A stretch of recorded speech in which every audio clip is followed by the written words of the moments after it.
community, Dr. Ellen here, coming to you today with your next tire talk. So last time we discussed hip flexor and hip flexor tightness. That happens a lot in our society, especially because of all the sitting we do. However, it's not just the hip flexors that get tight, it's actually the whole hip complex. So you're considering the hip capsule, the fascia, all this fun soft tissue. So the hip flexors can be tight in a response to the whole system being tight. And so it's really important that we look at the whole thing from a big picture so that you don't miss anything. So we're gonna look at one position that has a couple different variables as far as sensitizing factors that you can overlay into it. So I want you all to get down on the floor, and I want you to get one foot up in front and then really stretch that back leg down. So as you can see, hopefully my hands are underneath my shoulders. This front leg, this knee is way up here by my shoulder, if you can get it that far. The key here would be my shin is vertical and my knee is over my ankle, okay? And then you wanna try to let your hips rest and drop toward the floor as much as you can while keeping your back pretty straight.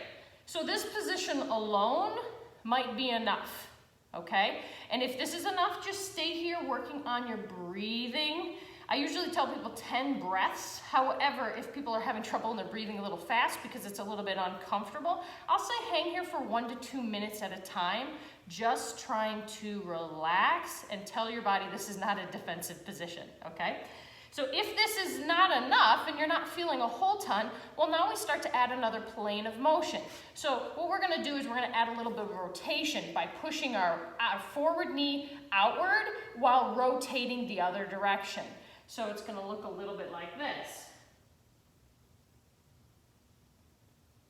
So again, now we're starting to add rotation because this hip operates in all 3 planes.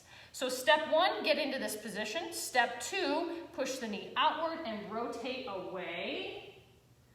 But now I wanna show you with the other leg so you can get a little bit better idea of what the back leg is doing. So again, front leg is the foot is pointing straight ahead, knee is over the ankle, shin is vertical. Hands are underneath my shoulders, and this leg is pointed straight back. Running into the squat rack a little bit there. Okay, so in this position, this is level 1, just working on your breathing. Level 2, if you want to add another plane of motion, you add that rotation as you turn away. Okay? This is a big bang for your buck stretch and position, opening up the hips in multiple planes, involving multiple structures. So give this a try. I'll be interested to hear what you guys think. Compare right to left. Give it a go for about 7 to 10 days. Do this every day, at least once a day, and see what differences you feel. And let us know. We'd love to know. Let the community know, because this one can be a really, really, really helpful stretch for anybody, but especially if you sit a lot in your job and in your day and at school and such, okay? We love you more than you know. Have a great week.